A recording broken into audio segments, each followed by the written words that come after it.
Welcome to this explainer. Today, we're doing something a little bit different.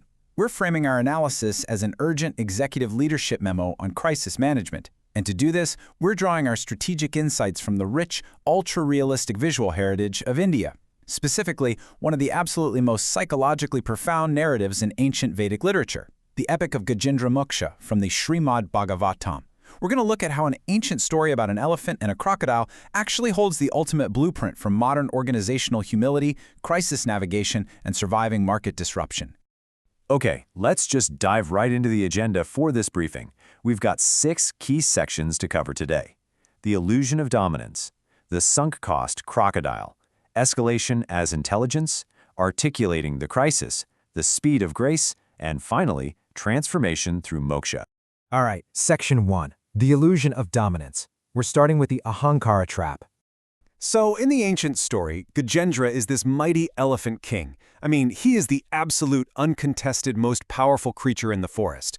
But his downfall begins the exact moment he confidently wades into the lake, which is the crocodile's domain. He walks in with the unchecked swagger of a land champion, and that's his mistake. It brilliantly illustrates how leaders who dominate one domain often fail catastrophically when they enter a new competitive environment without recalibrating. Just think about Kodak. They completely owned photography on land, right? In the realm of physical film, but they drowned in the digital lake. The major takeaway for your organization here is that domain strength is simply not universal strength. Moving right along to Section 2, the sunk cost crocodile. Once he's seized by the crocodile, Gajendra fights his attacker alone for a staggering 1,000 years. Seriously, just let that number sink in for a second.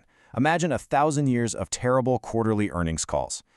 This prolonged struggle wasn't just physical, it represents a deep, deep attachment to self-reliance. This is basically the perfect visualization of the sunk cost fallacy in the corporate world, where we see organizations fighting failing strategies, broken products, or toxic cultures way longer than they ever should, simply to protect their own pride. Here's the thing you really need to internalize. Holding on to an illusion of self-sufficiency will destroy your organization. When you're caught in a trap, endlessly pouring your energy into a failing endeavor just because you think you should be strong enough to fix it on your own, well, that's a trap in itself. The sunk cost fallacy is the modern crocodile.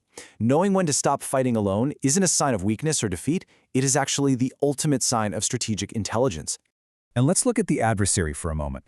The crocodile, which in the epic represents time and karma, is basically a systems thinker. It didn't need to match Gajendra's massive raw terrestrial strength. It was patient, it was consistent, and it operated in its natural element. It literally just held on. Disruptors in the modern market work exactly the same way. Disruption doesn't defeat you with superior brute force. It defeats you with patience and positioning. Look at how Amazon disrupted traditional retail.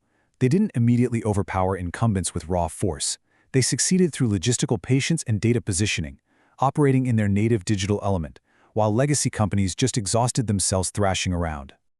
Which brings us to the climax of our epic in Section 3, escalation as intelligence. This is where we encounter the concept of Sharanagati, which translates to complete surrender. Now, the turning point of the story isn't Gajendra finally overpowering the crocodile. No, it's the moment he realizes his strength has completely failed. He stops fighting, offers a lotus flower upward, and calls to a higher intelligence. In leadership, this is knowing exactly when to escalate a crisis, whether you're taking it to a board, a mentor, or a restructuring advisor, instead of just doubling down on your own personal effort. Surrendering your ego is not the same thing as surrendering your mission.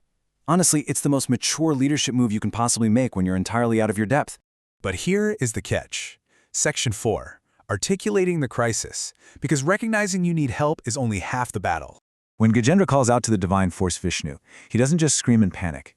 He delivers the Gajendra Stuti, which is this profound, composed, philosophical hymn. It is an absolute masterclass in articulating a problem clearly to leadership. He outlines the context, the constraints he's facing, the limits of his own abilities, and the exact nature of the help he requires, because clarity always trumps emotion during a crisis. If you want better help from your board or your advisors, you have to structure your problem statement. The quality of your cry for help directly determines the quality of the response you're going to get.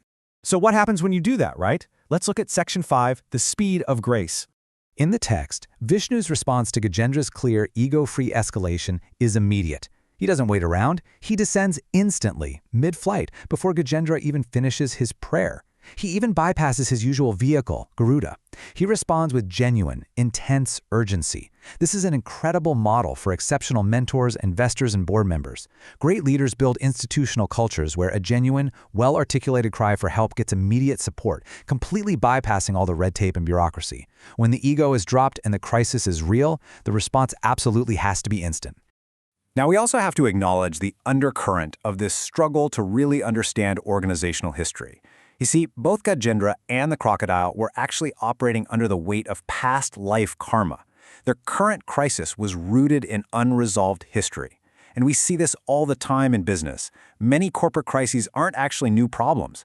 They're legacy decisions that are finally catching up to you. This is your technical debt, your cultural dysfunction, your undisclosed liabilities.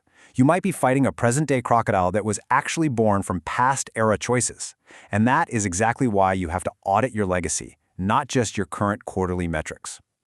Finally, we reach the ultimate resolution in Section 6, transformation through moksha. Gajendra doesn't merely survive the crocodile attack and just go back to his old life in the forest. He achieves moksha, ultimate liberation. The crisis itself was the vehicle for his highest transformation. In the corporate world, the greatest turnarounds, think about Apple in 1997, Microsoft under Satya Nadella, or Marvel climbing its way out of bankruptcy. These weren't just financial recoveries, they were complete and total identity transformations. When a crisis is navigated with humility, clear articulation, and real wisdom, it doesn't just save the company, it actually produces a fundamentally superior organization. Let's quickly synthesize this whole memo, mapping these ancient Vedic story elements directly onto the modern corporate wisdom you need right now. From Gajendra's initial pride teaching us not to assume domain dominance transfers, to that 1,000-year struggle warning us of the sunk cost fallacy, we learn that disruption wins through patience and positioning, just like the crocodile. We see that Sharanagati, or surrender, means escalation is intelligence, not weakness. Vishnu shows us we have to build cultures that respond to a crisis with true urgency. The Gajendra Stuti proves that clear articulation unlocks better help. And finally, auditing our past karma, our legacy decisions, is how we achieve our own moksha, realizing that true turnarounds are deep identity transformations. So, I'll leave you to reflect on this one critical question. Take a really close look at your current strategic battles. Is your organization right now fighting a crocodile with brute force, desperately trying to protect its ego while drowning in a new domain? Or are you ready to articulate the crisis clearly, escalate with intelligence, and achieve your own moksha? Think about where your organization needs to practice the wisdom of knowing when to invoke a higher system.